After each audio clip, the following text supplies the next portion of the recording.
Hello दोस्तों, कैसे हो आप लोग। तो आज मेरा बैंक ऑफ इंडिया का क्रेडिट ऑफिसर का एग्ज़ाम था। पहले शिफ्ट में मेरा पेपर था। तो मैं बताऊंगा कि मेरा पेपर कैसे गया, किस हिसाब से गया। उससे पहले ये भी बताता हूँ कि मेरी तैयारी कुछ खास सही से हो नहीं पाई थी। उसका रीज़न ये था कि जो जब से एसबीआई का रिज़ल्ट आया था तब से मतलब पढ़ाई का कुछ खास मन कर नहीं रहा था। तो पढ़ाई करना अपने आप में टफ़ हो रहा था। फिर अभी कुछ दिन पहले पीयू मेंस के मार्क्स भी आए हैं। ठीक है। तो वहाँ से भी दिमाग एक दो दिन थोड़ी कैलकुलेशन कैलकुलेशन में लग गया दिमाग की मतलब मेन से इतने ऊपर मार्क्स आए मेरे, इतने इंटरव्यू में इतने नंबर चाहिए होंगे, फिर वही कैसा इंटरव्यू गया था, वो सारी चीज़ें रिकॉल होने लग गई थी। खैर वो चीज़ भी मतलब वो मैंने छोड़ दी एक टाइम के बाद, लेकिन ये था कि एक आध दो दिन दिमाग फिर उधर लग गया था, तो तैयारी कुछ खास हो नहीं पाई थी। लेकिन मैं इतना श्योर था IBPS पीयू मेंस और SBI पीयू मेंस का एग्ज़ाम देने के बाद कि क्वांट और रीजनिंग सेक्शन तो मैं हैंडल कर लूँगा। इंग्लिश क्वालिफाई है तो वो भी हैंडल कर लूँगा। जीके में थोड़ा बहुत डर था, और जीके का सेक्शन भाई अच्छा खासा देखने को मिला है। अगर मैं इस साल के बैंकिंग एग्ज़ाम्स की बात करूँ ना, तो सिर्फ मैं जीके सेक्शन की बात करूँ तो एक एसबीआई क्लर्क में मेरे को जीके खतरनाक देखने को मिली थी, और एक ये आज बैंक ऑफ इंडिया के पेपर में जीके खतरनाक देखने को मिली, मतलब अच्छे लेवल की देखने को मिली। एसबीआई पीओ हो, आईबीपीएस पीओ हो, आईबीपीएस क्लर्क में भी अच्छी खासी जीके थी जहाँ तक मेरे को याद आ रहा है। आईबीपीएस पीओ और एसबीआई पीओ में जीके अच्छी थी, इजी थी। उसके मुकाबले तो जीके टफ टफ ही लगी मेरे को। स्टार्ट इंग्लिश से करता हूँ क्योंकि पहला सेक्शन जो था वो इंग्लिश का था। तो इंग्लिश क्योंकि क्वालिफाई था, तो इसमें मैं बताता हूँ कि मेरे अटैम्प्ट 28 थे लगभग। ठीक है। जो सबसे पहले 4 से 5 क्वेश्चन एरर के थे, फिर डबल फिलर के थे 4 से 5 क्वेश्चन, फिर वर्ड स्वैप के थे। मतलब एक सेंटेंस दिया रहता है, उसमें 2-3 वर्ड हाईलाइट रहते हैं, उसको रीअरेंज करना पड़ता है। ठीक है। फिर वर्ड यूजेस के थे 2 क्वेश्चन, कि एक वर्ड दिया था, नीचे 3 सेंटेंस दिए रहते हैं, और बताना रहता है कि जो वर्ड के मतलब है, मीनिंग है, वो कौन से सेंटेंस में सही है। तो एक वर्ड था ड्राइव, DRIVE, और दूसरा था सूप, SOUP। तो ये दोनों क्वेश्चन छूट गए क्योंकि एक एक सेंटेंस में मेरे को डाउट था, तो फिर मैंने ज़्यादा रिस्क लिया नहीं क्योंकि 28 अटैम्प्ट हो रखे थे, तो फिर ठीक ही था। अ, अगर एक पैराजंबल का सेट था 5 नंबर का, और एक आरसी थी। आरसी जो थी वो आरसी जो थी वो आर्सेनिक पे बेस्ड थी। मतलब जो आर्सेनिक होता है, वो जो आर्सेनिक जो होता है वाटर में, वो कैसे इरिगेशन के थ्रू फूड ग्रेन में शामिल हो जाता है और कैंसर का कारण बनता है। तो इस तरीके से था, सिंपल लैंग्वेज में था, इजी था। ठीक है। फिर दूसरा सेक्शन रीजनिंग का था। रीजनिंग भी मतलब कोई ऐसा क्वेश्चन नहीं लगा जो करने लायक नहीं था।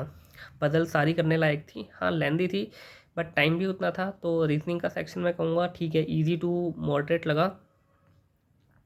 ठीक है, मतलब किया जा सकता था। रीजनिंग के अटैम्प्ट तो मेरे को याद नहीं है, लेकिन जहाँ तक मेरे को याद है 30 के अराउंड अटैम्प्ट मेरे हो गए थे 45 में से। ठीक है। तीसरा सेक्शन जीके का आया। अब जीके शुरू में तो इजी लगी। शुरू के 6-7 क्वेश्चन जब हो गए थे, मतलब शुरू के जितने क्वेश्चन थे, शुरू के 6-7 क्वेश्चन हो गए, तो मेरे को लगा कि जीके का सेक्शन भी अच्छा जाएगा। लेकिन जब भाई 10-11 के बाद जो क्वेश्चन थे वो सच में बहुत मतलब अच्छे खासे लेवल के देखने को मिले, और कुछ क्वेश्चन मैंने आते हुए पढ़े हुए गलत किए, सिर्फ थोड़ी सी कन्फ्यूज़न की वजह से। ठीक है। तो जीके में मेरे 22 या 23 अटैम्प्ट थे, जिसमें से 2 ऑलरेडी गलत हो चुके थे, और वो आते हुए क्वेश्चन गलत हुए हैं। जीके का अच्छा खासा लेवल था, मतलब कि 40 में से मेरे ख्याल से ही शायद कोई 25 से ऊपर कर पाया होगा। बाकी कोई कर पाया है तो सच में अच्छी बात है, बट मेरे को जीके का सेक्शन टफ लगा था। उसके बाद क्वांट का सेक्शन जो था, डीआई का, मैं पहली डीआई में ही फंस गया। वो वेरिएबल बेस्ड डीआई थी। स्टार्टिंग में लगा कर लूँगा, और जब करने बैठा तो थोड़ा सा बीच में फंस गया था। हो गई थी, बस ये था कि थोड़ा टाइम वेस्ट हो गया था। तो क्वांट का सेक्शन भी ये था कि मैं क्वेश्चन शफल नहीं कर रहा था, मतलब लाइन वारी से जो सेट आ रहा था वो कर रहा था। मतलब डीआई आ गई, डीआई कर लिया, ये अर्थमेटिक आ गया, लगता है कर सकता हूँ, तो वो करने लग गया। और इस चक्कर में मतलब ज़्यादा डीआई अटैम्प्ट करने के चक्कर में मैं लास्ट के पोर्शन तक पहुँच नहीं पाया। और लास्ट के जब 1-1.5 मिनट में मैंने सोचा कि डीआई अब नहीं हो रही है, मतलब एक आध क्वेश्चन बहुत लेंदी फंस गया था, मैं उस क्वेश्चन में फंस गया था डीआई के क्वेश्चन में। तो मैंने कहा इस क्वेश्चन को छोड़ देता हूँ, कोई नहीं, एक आध क्वेश्चन छूट रहा है डीआई का। तो फिर मैं लास्ट में गया। तो लास्ट में सिंप्लीफिकेशन का एक क्वेश्चन था, मैं उसको सॉल्व जैसे ही कर रहा था तो टाइम ख़त्म हो गया। अब और पता नहीं कितने सिंप्लीफिकेशन के क्वेश्चन रहे होंगे, तो शायद वो हो सकते थे। खैर, क्वांट में जो मेरे अटैम्प्ट थे लगभग 18 थे 35 में से, तो वैसे देखने में तो अच्छा खासा लग रहा है।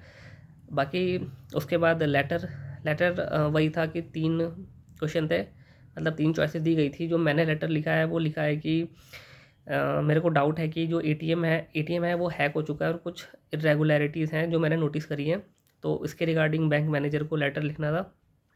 ठीक है। और जो ऐसे लिखा मैंने, वो लिखा कि जो स्मॉल फाइनेंस बैंक है वो इंडिया की इकोनॉमिक ग्रोथ में किस तरीके से रोल प्ले करते हैं। तो यही था मेरा एनालिसिस। तो मेरे लगभग लगभग 70 के आसपास तक मेरे अटैम्प्ट थे, क्वांट, रीजनिंग और जीके में से बात करूँ तो, क्योंकि जो मेरिट बनेगी फाइनल वो इसी तीनों सेक्शन से मिला के बनेगी 160 में से। तो लगभग 70 क्वेश्चन अटैम्प्ट हैं। तो आई होप कि, अब होप तो खैर नहीं करूँगा, मतलब ठीक है, जितने ज़्यादा नंबर आ सके अच्छी बात है। तो बाकी देखते हैं जब रिज़ल्ट आएगा तब।